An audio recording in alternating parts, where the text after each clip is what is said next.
વિદ્યાર્થી મિત્રો, DHB Kapadia group of schools અને GSTVના સંયુક્ત ઉપક્રમે પાસ થવાનું પંચામૃત કાર્યક્રમમાં હું રેખા ભાવસાર આપ સૌનું હાર્દિક સ્વાગત કરું છું. ધોરણ 12 સામાન્ય પ્રવાહ, અગત્યનો વિષય વાણિજ્ય વ્યવસ્થા અને સંચાલન. આ વિષયમાં આજે આપણે કર્મચારી વ્યવસ્થા ભાગ 1 અને 2ના કેટલાક મહત્વના પ્રશ્નોની ચર્ચા કરીશું. મિત્રો, કર્મચારી વ્યવસ્થા ભાગ 1 5 ગુણનો ભાર ધરાવે છે અને કર્મચારી વ્યવસ્થા ભાગ 2 7 ગુણનો ભાર ધરાવે છે. પરીક્ષાની દ્રષ્ટિએ આ ખૂબ જ મહત્વના પ્રકરણો કહી શકાય. વિશ્વમાં ટેકનોલોજી ક્ષેત્રે અનેક શોધખોળો થાય છે, પરંતુ માનવીનું સ્થાન કદાચ યંત્રો કદાપી ન લઈ શકે. માનવીએ ભલે કદાચ યંત્રમાનવ બનાવ્યા હોય, પરંતુ આ યંત્રમાનવને ચલાવવા માટે એટલે કે રિમોટને ઓપરેટ કરવા માટે માનવીની જરૂર તો પડે જ છે. ઉદ્યોગોમાં જેમ જેમ અદ્યતન ટેકનોલોજીનો ઉપયોગ થતો જાય છે, તેમ તેમ તે ટેકનોલોજીને યોગ્ય રીતે વાપરવા માટે વિવિધ કૌશલ્ય ધરાવનારા કર્મચારીઓની જરૂરિયાત તો પડવાની જ. એટલે જ કહી શકાય કે કર્મચારી એ ઉત્પાદન એકમ માટે જીવંત સાધન છે, જે કદાચ ઉદ્યોગોને સતત ગતિશીલ રાખવામાં સહાયભૂત થાય છે અને વળી કર્મચારીઓને એટલે જ એકમના ચાલકબળ તરીકે પણ ઓળખવામાં આવે છે. કર્મચારીઓને કદાચ માનવ શરીરમાં જેમ હાથ પગ સમગ્ર કાર્ય કરે છે, તેવી જ રીતે ઉત્પાદન એકમો માટે પણ હાથ પગ સમાન ગણવામાં આવ્યા છે. વિદ્યાર્થી મિત્રો, કદાચ આ જ હેતુસર સંચાલનના મુખ્ય કાર્યોમાં કર્મચારી વ્યવસ્થાને આજના સમયમાં સ્વીકાર્ય બનાવવામાં આવ્યું છે. અહીંયા આપણે કર્મચારી વ્યવસ્થાનો સામાન્ય અર્થ જોઈએ તો એકમમાં કર્મચારીની ભરતી કરવી, એટલે કે ખાલી જગ્યા ભરવી તેવું માનવામાં આવતું હતું. પરંતુ વિસ્તૃત અર્થ તરફ નજર કરીએ તો વિદ્યાર્થી મિત્રો, કર્મચારી વ્યવસ્થા એટલે કર્મચારીઓની ભરતી, પસંદગી, તાલીમ, બઢતી, બદલી અને નિવૃત્તિ પછીના કાર્યોની પ્રક્રિયા. એને આપણે કર્મચારી વ્યવસ્થા કહીએ છીએ. કર્મચારી વ્યવસ્થાની આ વ્યાખ્યા પરથી આપણે તેના કાર્યક્ષેત્રને ફરીભૂત કરી શકીએ છીએ. કાર્યક્ષેત્રમાં મુખ્યત્વે કયા કયા મુદ્દાઓનો સમાવેશ થાય? સૌપ્રથમ જોઈએ તો ભરતી, પસંદગી, તાલીમ, બઢતી, બદલી, અપકર્ષ, છટણી, વળતર અને પ્રોત્સાહનો તેમજ નિવૃત્તિ પછીના કાર્યો. આ તમામ કાર્યો એટલે કર્મચારી વ્યવસ્થાના અગત્યના કાર્યો છે. આ કાર્યોનું પ્રથમ સોપાન એટલે ભરતી. આજે આપણે આ પ્રકરણમાં ભરતી અને તેના પ્રાપ્તિ સ્થાનો વિશે વિશેષ સમજ મેળવીશું. ભરતી કોને કહેવાય? ભરતી એટલે કર્મચારીને શોધવાની અને તેમને નોકરી માટે અરજી કરવા પ્રોત્સાહિત કરવાની પ્રક્રિયા. આ તો થયો એનો સામાન્ય અર્થ, પણ એક વૈજ્ઞાનિક અભિગમથી જોઈએ તો ભરતી એટલે યોગ્ય જગ્યાએ, યોગ્ય સંખ્યામાં, યોગ્ય સમયે, યોગ્ય લાયકાત ધરાવતા વ્યક્તિની પસંદગી કરવાની પ્રક્રિયા. વિદ્યાર્થી મિત્રો, અહીંયા આપણી સામે વૈજ્ઞાનિક ભરતીનો અર્થ દર્શાવતી કેટલીક માહિતીઓ રજૂ થયેલી છે. અહીંયા દર્શાવેલો સ્વસ્તિક એ શુભ ચિહ્ન છે, આપણે સૌ જાણીએ છીએ. અહીંયા યોગ્ય સંખ્યામાં ભરતી એટલે કર્મચારી એકમમાં કામ કરવા માટે જ્યારે જોડાય છે, ત્યારે કાર્યના બોજના પ્રમાણમાં કર્મચારીની ભરતી જરૂર કરતાં ઓછી થાય છે, તો જે કર્મચારીઓની ભરતી કરવામાં આવે છે એમના ઉપર કાર્યબોજનું પ્રમાણ વધે છે.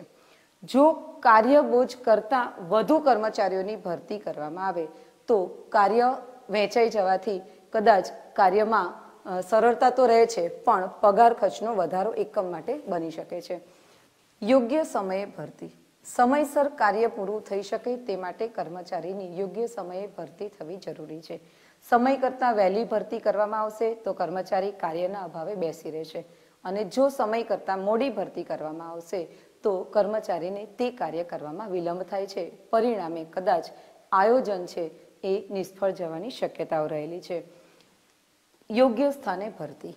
કર્મચારી જે લાયકાત ધરાવે છે અથવા તો જે કાર્ય માટે તેની ભરતી કરવામાં આવે છે, તે કદાચ એના માટે લાયકાત યોગ્ય હોવી જરૂરી છે.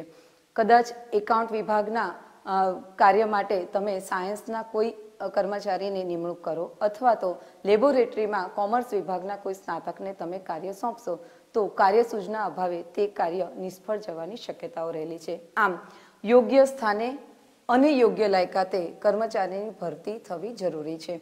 આમ મિત્રો, વૈજ્ઞાનિક ભરતીનો અભિગમ હંમેશા એકમમાં કદાચ આ શુભ ચિહ્નનો યથાર્થ અર્થ સમજવાનો પ્રયત્ન કરાવે છે. આમ વૈજ્ઞાનિક ભરતી શક્ય બને તે માટે કર્મચારીઓની આડેધડ ભરતી કરવાને બદલે તેની જરૂરિયાતોનો અંદાજ કાઢવો જરૂરી છે. ભરતીના અગત્યના મુદ્દાઓ વિશે તો આપણે ચર્ચા કરી, પણ આ કર્મચારીઓ મેળવવા ક્યાંથી?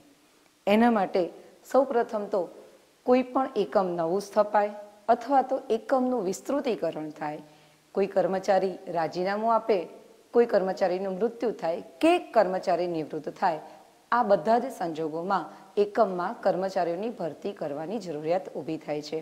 વિદ્યાર્થી મિત્રો, આજે આપણે આ કર્મચારીની ભરતી કરવા માટે જરૂરી પ્રાપ્તિ સ્થાનો વિશે માહિતી મેળવવાની છે. આ પ્રાપ્તિ સ્થાનોને મુખ્ય બે વિભાગમાં વહેંચવામાં આવ્યા છે: આંતરિક પ્રાપ્તિ સ્થાનો અને બાહ્ય પ્રાપ્તિ સ્થાનો. સામાન્ય રીતે આંતરિક પ્રાપ્તિ સ્થાનોને મુખ્ય 4 મુદ્દાઓમાં વણવામાં આવ્યા છે. સૌપ્રથમ જોઈએ તો બદલી, બઢતી, કર્મચારીઓના મિત્રો કે સગા સંબંધી પાસેથી અરજીઓ મેળવવી, તેમજ અગાઉ છૂટા કરેલ કર્મચારીઓને પરત બોલાવવા. આ ચારેય મુદ્દાઓને આપણે ઊંડાણથી સમજવાનો પ્રયત્ન કરીએ તો સૌપ્રથમ જોઈએ છે બદલી.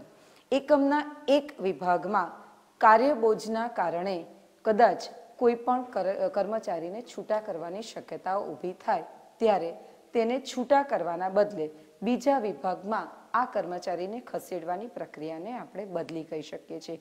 અન્ય કારણોસર પણ બદલી કરવાની શક્યતા ઊભી થાય. કોઈ કર્મચારી પોતાના કાર્યમાં નિપુણ હોય અથવા તો આવડત વધારે ધરાવતો હોય તેવા સંજોગોમાં કર્મચારીને તેના લાભ લેવાની હેતુથી બીજા વિભાગમાં તેની બદલી કરવામાં આવે છે.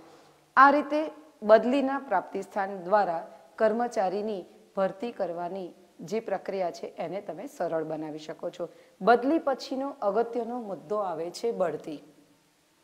એકમમાં કર્મચારી હાલ જે હોદ્દા ઉપર કાર્ય કરી રહ્યો હોય તે હોદ્દા કરતાં તેની કાર્યક્ષમતાને, તેની આવડતને, તેની નિપુણતાને ધ્યાનમાં લઈ અને તેને તેના કરતાં વધારે ઊંચા હોદ્દા ઉપર ખસેડવાની પ્રક્રિયાને આપણે બઢતી કહી શકીએ છીએ. મિત્રો, બઢતી થવાથી કર્મચારીમાં એક ચોક્કસ પ્રકારનો ઉત્સાહ વધે છે, જુસ્સો વધે છે અને તે એકમમાં કામ કરવા માટે વધુ પ્રોત્સાહિત બને છે, જેના થકી એકમને તેનો પૂરેપૂરો લાભ મળી શકે છે. સામાન્ય રીતે બઢતીની પ્રક્રિયા થવાથી કર્મચારીની જે કાર્યક્ષમતા છે તે પુરવાર કરવાનો એને કદાચ મોકો મળે છે અને એના થકી ભરતીનો જે પ્રાપ્તિ સ્થાનનો અગત્યનો મુદ્દો છે એને કદાચ આપણે વધારે સરળ પણ બનાવી શકીએ છીએ. ત્યાર પછી આવે છે કર્મચારીઓના મિત્રો કે સગા સંબંધીઓ પાસેથી અરજી મેળવવી. એકમમાં કામ કરનાર કર્મચારીઓ જે હાલ કામ કરી રહ્યા છે, એકમમાં અન્ય જગ્યાઓ ઊભી થાય છે ત્યારે એ જ કર્મચારીઓના સગાવાલા જે તે કાર્ય માટે કદાચ કાર્યક્ષમતા ધરાવતા હોય તો તેમની પાસેથી આવી અરજીઓ મેળવી અને એકમમાં તેમને કામ કરવા માટેની એક તક ઉપલબ્ધ કરવામાં આવે છે. આના થકી એકમમાં કામ કરી રહેલ કર્મચારીઓ પોતાના સગાવાલા મિત્રો પોતાની સાથે જ સહકાર્યકર બનીને કામ કરે છે, તેનાથી કામ કરવા માટેનું ચોક્કસ પ્રોત્સાહન મળી રહે છે અને જેનો લાભ એકમને મળી રહે છે. ત્યારબાદ આવે છે અગાઉ છૂટા કરેલ કર્મચારીઓને પરત બોલાવવા. વિદ્યાર્થી મિત્રો, ભૂતકાળમાં જે કર્મચારીઓ અહીં કામ કરતા હતા પરંતુ કાર્યબોજના અભાવે તેને કોઈ પણ કારણસર એકમમાંથી છૂટા કરવામાં આવ્યા હોય અને જો તે જે તે કાર્ય માટે યોગ્ય હોય તો આવા કર્મચારીઓને એકમને જરૂર પડે છે ત્યારે ફરીથી બોલાવે છે અને પોતાના આ ભરતીનું કાર્યને સરળ બનાવી શકે છે. આમ એકમના આંતરિક પ્રાપ્તિ સ્થાનોમાં આપણે બદલી, બઢતી, કર્મચારીઓના મિત્રો કે સગા સંબંધી પાસેથી અરજીઓ મેળવી જે તે કાર્યની એમને સોંપણી કરવી તેમજ અગાઉ છૂટા કરેલ કર્મચારીઓને પરત બોલાવવા, આ તમામ આંતરિક પ્રાપ્તિ સ્થાનો કર્મચારી ભરતી માટેના કાર્યને સરળ બનાવે છે. વિદ્યાર્થી મિત્રો, આ તો આપણે આંતરિક પ્રાપ્તિ સ્થાનો પર એક આછી ઝલક મેળવી, પરંતુ ઘણી વખત આ સિવાયના કેટલાક બાહ્ય પ્રાપ્તિ સ્થાનો વિશે નજર કરીએ તો બાહ્ય પ્રાપ્તિ સ્થાનો મેળવવા માટે કેટલીક સંસ્થાઓ, વ્યવસાયી પેઢીઓ કે સંસ્થાકીય એકમો પાસેથી પણ આવ્યા કર્મચારીઓની આપણે માહિતી મેળવી શકીએ છીએ અને તેના દ્વારા આ બાહ્ય પ્રાપ્તિ સ્થાનોનો ઉપયોગ કરી શકીએ છીએ. બાહ્ય પ્રાપ્તિ સ્થાનોમાં કેટલાક અગત્યના મુદ્દાઓ. સૌપ્રથમ જાહેરાત છે, રોજગાર વિનિમય સંસ્થાઓ, કોન્ટ્રાક્ટરો અને જોબરો, ટેકનિકલ સંસ્થાઓ અને કોલેજો તેમજ યુનિવર્સિટીઓ, ગેટ પર ભરતી, કર્મચારી એજન્સીઓ દ્વારા ભરતી તેમજ પ્રતીક્ષા યાદી દ્વારા કર્મચારીની ભરતી. આ તમામ પ્રાપ્તિ સ્થાનો એ આપણે બાહ્ય પ્રક્રિયા દ્વારા મેળવી શકીએ છીએ. તેના વિશે ઊંડાણથી સમજ મેળવીએ તો સૌપ્રથમ જાહેરાત દ્વારા. એકમ વર્તમાન પત્રમાં કે વ્યવસાયલક્ષી કેટલાક સામયિકો બહાર પાડે છે, તેમાં જાહેરાત દ્વારા અરજીઓ માંગે છે. આ અરજીઓમાં ઘણી વખત તે જે તે એકમના નામ થકી અથવા તો બોક્સ નંબર આપી અને અરજીઓ મેળવવાની પ્રક્રિયા હાથ ધરે છે. આવી અરજીઓ દ્વારા દૂર દૂર વસતા કેટલાક નિષ્ણાત વ્યક્તિઓનો લાભ પણ એકમને મળી શકે છે.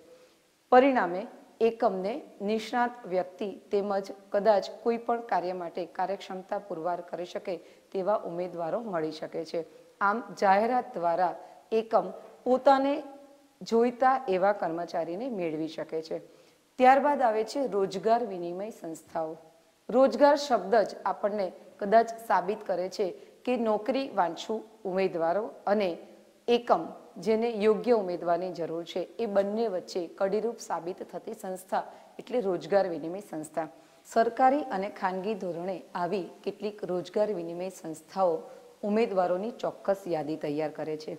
જે એકમોને આવા ઈચ્છુક ઉમેદવારોની જરૂર હોય તે લોકો આવી સંસ્થાઓ પાસેથી યાદી મંગાવે છે અને તેમાંથી ઈચ્છિત ઉમેદવારો પાસે નામ સરનામાની માહિતી મેળવે છે અને તેમને પાસેથી અરજી મેળવવાનું કાર્ય કરે છે.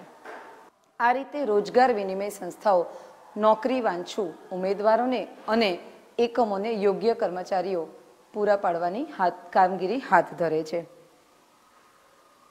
ત્યારબાદ આવે છે કોન્ટ્રાક્ટરો અને જોબરો. સામાન્ય રીતે એકમમાં યંત્ર અને તેની સાથે જોડાયેલા કામદારો વચ્ચે કદાચ એના ઉપર દેખરેખ રાખવાનું કાર્ય કરતા કર્મચારીને આપણે જોબરો કહી શકીએ છીએ. કામદારો સાથે જોડાયેલા હોવાથી એકમના સંચાલકો આવા જોબરો પાસેથી જ એકમમાં જરૂરી કામદારોની માગણી કરે છે અને તેના બદલે તેઓ કમિશન મેળવે છે. સામાન્ય રીતે બાંધકામ ઉદ્યોગ, ચા કોફી ઉદ્યોગ કે રબરના ઉદ્યોગ સાથે આવા જોબરો અને કેટલાક કોન્ટ્રાક્ટરો જોડાયેલા હોય છે જે એકમને જરૂરી કામદારો પૂરા પાડવાની કામગીરી કરે છે અને તેના બદલામાં કમિશન રૂપે વળતર મેળવે છે. ત્યારબાદ આવે છે ટેકનિકલ સંસ્થાઓ અને કોલેજો તેમજ યુનિવર્સિટી.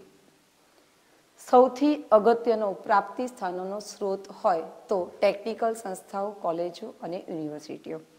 આપણે સૌ જાણીએ છીએ કે અત્યારે મોટા ભાગે દરેક કોલેજો કે યુનિવર્સિટીઓમાં ચોક્કસ પ્લેસમેન્ટની પ્રક્રિયા હાથ ધરવામાં આવે છે.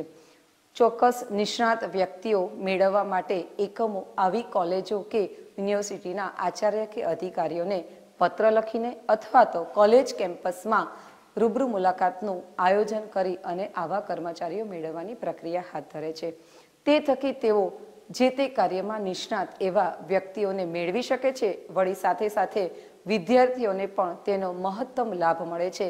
તેના અભ્યાસ પૂર્ણ થતાની સાથે જ ઘણી વખત તેઓ પોતાના કાર્યમાં કાર્યક્ષમતા પુરવાર કરવા માટેની એક તક મેળવે છે. આમ કોલેજો અને યુનિવર્સિટીઓમાં સ્નાતક કક્ષાએ પોતાના અભ્યાસને પૂર્ણ કર્યા બાદ વિદ્યાર્થીઓને પોતાની કાર્યક્ષમતા પુરવાર કરવાની એક સરસ મજાની તક હાથ આવે છે. ત્યારબાદ આવે છે ગેટ પર ભરતી. રોજે રોજના કાર્યો સાથે જોડાયેલા કેટલાક કામદારો કે જે રોજે રોજનું વળતર મેળવે છે અને પોતાના રોજિંદા જીવનને ચલાવે છે. ધંધાકીય નાના એકમો મોટા ભાગે ગેટ પર ભરતીની પ્રક્રિયા હાથ ધરે છે. તે પોતાના એકમની બહાર દરવાજા ઉપર અથવા તો નોટિસ બોર્ડ ઉપર કર્મચારીઓ જોઈએ છે એવી સૂચના દ્વારા એકમોમાં કર્મચારીઓને મેળવે છે, જેને આપણે બારણે ભરતી અથવા તો ગેટ પર ભરતી એવું કહી શકીએ છીએ. મેનેજરો, ઉચ્ચ અધિકારીઓ કે વિભાગીય અધિકારીઓ પૂરા પાડવા માટે કેટલીક મેનેજમેન્ટ કન્સલ્ટન્સી પણ આવા કાર્યો હાથ ધરે છે, જેના થકી એકમમાં ઉચ્ચ સપાટીએ કામ કરતા સંચાલકીય અધિકારીઓને મેળવવાનું કાર્ય સરળતાથી કરી શકાય છે. ત્યારબાદ આવે છે પ્રતીક્ષા યાદી. એકમમાં અગાઉ થયેલ ભરતી પ્રક્રિયા દરમિયાન જે ઉમેદવારો પસંદ થઈ ગયા છે એ પસંદગી સિવાયના જે ઉમેદવારો છે તેની એક ચોક્કસ યાદી તૈયાર કરવામાં આવે છે. એ યાદીનો ભવિષ્યમાં જ્યારે પણ એકમમાં કોઈ પણ કાર્ય માટે જગ્યા પડે છે તેનો આ કાર્ય માટે પસંદગી દરમિયાન ઉપયોગ કરવામાં આવે છે. ઘણી વખત પ્રતીક્ષા યાદીમાંથી જ એકમ નિષ્ણાત કર્મચારીઓને મેળવી શકે છે. વળી ભરતી મેળવવાની પ્રક્રિયા અને તેનો ખર્ચ એકમને ભોગવવો પડતો નથી. આમ પ્રતીક્ષા યાદી દ્વારા સરળતાથી કર્મચારી મેળવી શકાય છે અને જે કર્મચારીઓને એકમમાં કામ કરવાનો લાભ નથી મળતો એને બીજી યાદીમાં એક કામ કરવાની તક પણ મળી શકે છે.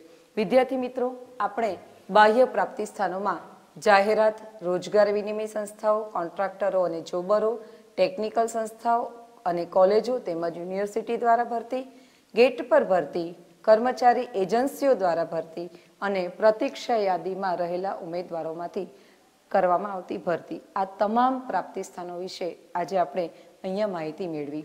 અહીંયા કર્મચારી વ્યવસ્થાનું પ્રથમ સોપાન ભરતી. ભરતી પછી આવે છે દ્વિતીય સોપાન એટલે પસંદગી. કર્મચારીઓની ભરતી પ્રક્રિયામાંથી જ યોગ્ય ઉમેદવારને પસંદ કરવા, જેને આપણે પસંદગીની પ્રક્રિયા કહીએ છીએ. પસંદગીની પ્રક્રિયાઓ એકમોમાં જુદી જુદી રીતે થઈ શકે છે. અહીંયા આપણે ચોક્કસ માળખામાં કેટલીક પસંદગીની વિધિમાંથી પસાર થવું પડે છે.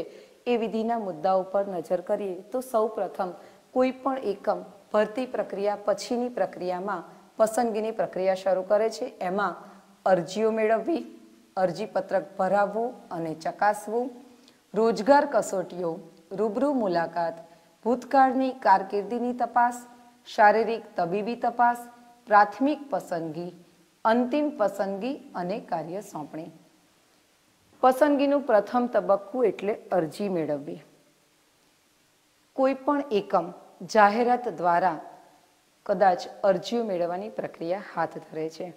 અહીંયા કાગળ પર ઉમેદવાર પોતાની અરજી જે તે એકમને મોકલાવે છે. એકમ પોતાની આ અરજી મેળવ્યા પછીની પ્રક્રિયામાં ઉમેદવારોની યોગ્ય લાયકાતને ધ્યાનમાં રાખી અને કેટલીક અરજીઓને પસંદ કરે છે અને જે પોતાના ક્રાઇટેરિયામાં નથી આવતા એ ઉમેદવારોની અરજીને તેઓ રદ કરે છે. ઉમેદવારો જે પસંદ થયા છે એની ચોક્કસ યાદી તૈયાર કરે છે. એ યાદીમાં સમાવિષ્ટ ઉમેદવારોને પોતાના એકમનું એક તૈયાર કરેલું છાપેલું ફોર્મ મોકલાવે છે. દ્વિતીય તબક્કો એટલે અરજીપત્રક ભરાવવું અને ચકાસવું. જે ઉમેદવારોને છાપેલા અરજીપત્રકો આપવામાં આવે છે તે ઉમેદવારો ચોક્કસ રીતે તે અરજીપત્રકને ભરે છે અને જે તે એકમને મોકલાવે છે. એકમ આ અરજીપત્રકો મેળવે છે અને તેને સંપૂર્ણ રીતે ચકાસે છે. આ ચકાસણી થયા બાદ ઉમેદવાર ત્રીજા તબક્કામાં પ્રવેશે છે અને તે છે રોજગાર કસોટીઓ.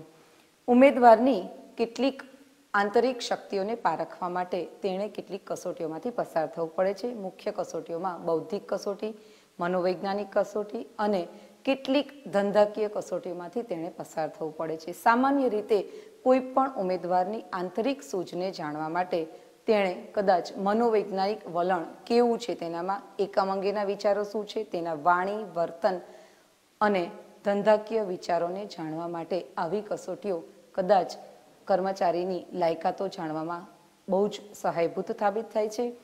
ત્યારબાદ આવે છે રૂબરૂ મુલાકાત. રોજગાર કસોટીઓમાંથી પસાર થયેલો ઉમેદવાર કે જેની આંતરિક સૂઝને પારખ્યા પછી તેને રૂબરૂ મુલાકાત માટે બોલાવવામાં આવે છે. રૂબરૂ મુલાકાત દરમિયાન ઉમેદવાર સાથે વાતચીત કરવામાં આવે છે. વાતચીત દરમિયાન ખાસ કરીને એની વાણી, વર્તન, વર્તણૂક અને તેમાં રહેલા વિચારોને જાણવાની કોશિશ કરવામાં આવે છે. આ વિચારો થકી જ કદાચ એકમના સંચાલકો યોગ્ય નિર્ણાયક તબક્કામાં પહોંચી શકે છે. મુલાકાત દરમિયાન કર્મચારીને એણે એકમમાં કરવાના કાર્ય અને એ કાર્યના બદલામાં મળતા વળતર અંગેની પણ સ્પષ્ટતા કરવી પડે છે. આમ રૂબરૂ મુલાકાતથી કર્મચારી અને એકમ બંને કદાચ કેટલીક ચોક્કસ બાબતોથી જાણીતા બને છે. ત્યારબાદ આવે છે ભૂતકાળની કારકિર્દીની તપાસ. ઉમેદવારે પોતાની અરજી પત્રકમાં કેટલાક રેફરન્સો રજૂ કર્યા હોય છે અને તેણે કરેલા કાર્યોની કેટલીક માહિતી આપી હોય છે. અહીંયા આ રેફરન્સ અને માહિતીને આધારે એકમ ઉમેદવારની આ માહિતી સાચી છે કે નહીં તેને ખાતરી કરવા માટે તેની તપાસ કાર્ય કરે છે. એ તપાસના આધારે જ એકમમાં આ ઉમેદવારને તક આપવી કે નહીં તેની નિર્ણાયક ભૂમિકા કરવામાં આવે છે. ત્યારબાદ આવે છે શારીરિક તબીબી તપાસ. ભૂતકાળની કારકિર્દીની તપાસ કર્યા બાદ જો ઉમેદવાર આપણા એકમ માટે યથાર્થ ઠરે તો એની શારીરિક તબીબી તપાસ કરવામાં આવે છે. એકમના ચોક્કસ નિમાયેલા ડૉક્ટર પાસે એની શારીરિક તપાસ કરવામાં આવે છે, જેના થકી એકમમાં કામ કરવા માટે કર્મચારી શારીરિક રીતે કાર્યક્ષમ છે. વળી એની માનસિક સ્થિતિને પણ અહીંયા જાણવામાં આવે છે. સાથે સાથે કેટલાક ચેપી રોગોથી તે વંચિત હોવો જોઈએ તે પણ જરૂરી છે, જે એકમ માટે ખૂબ જ લાભદાયી છે. આમ શારીરિક અને તબીબી તપાસ દ્વારા એકમ સાથે જોડાવા માંગનાર ઉમેદવાર ખરેખર એકમ માટે યોગ્ય છે કે નહીં તે જાણી શકાય છે. ત્યારબાદ આવે છે પ્રાથમિક તબસ. ઉપરના તમામ તબક્કાઓમાંથી પસાર થયેલ ઉમેદવાર પ્રાથમિક પસંદગી પામે છે.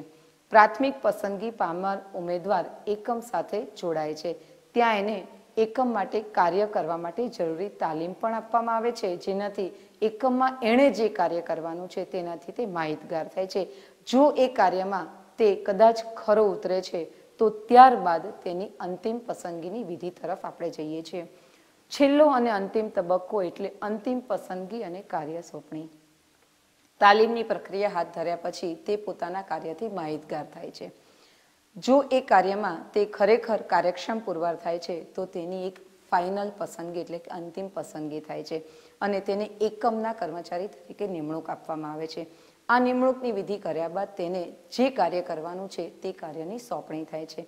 આમ અહીં પસંદગીની પ્રક્રિયાઓ આપણે જોઈ. આ પસંદગીની પ્રક્રિયાઓને ફરી એકવાર નજર કરીએ તો અરજીઓ મેળવવી, અરજીપત્રક ભરાવવું અને ચકાસવું, રોજગાર કસોટીઓ, રૂબરૂ મુલાકાત, ભૂતકાળની કારકિર્દીની તપાસ, શારીરિક તબીબી તપાસ, પ્રાથમિક પસંદગી, અંતિમ પસંદગી અને કાર્ય સોંપણી.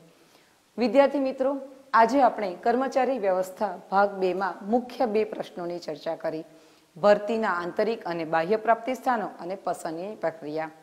સેક્શન ઈમાં પ્રકરણ 8 એક ખૂબ જ અગત્યનો પ્રકરણ છે. 5 માર્ક્સના ગુણમાં આ બંને પ્રશ્નો પૂછવાની પૂરેપૂરી શક્યતા છે. આપને કદાચ આ પ્રકરણમાં જે માહિતી અહીંથી રજૂ કરવામાં આવી છે એ ચોક્કસ ઉપયોગી થશે. આપ ટૂંક જ સમયમાં પરીક્ષા આપવા જઈ રહ્યા છો. આપ સૌને શુભેચ્છાઓ. અસ્તુ.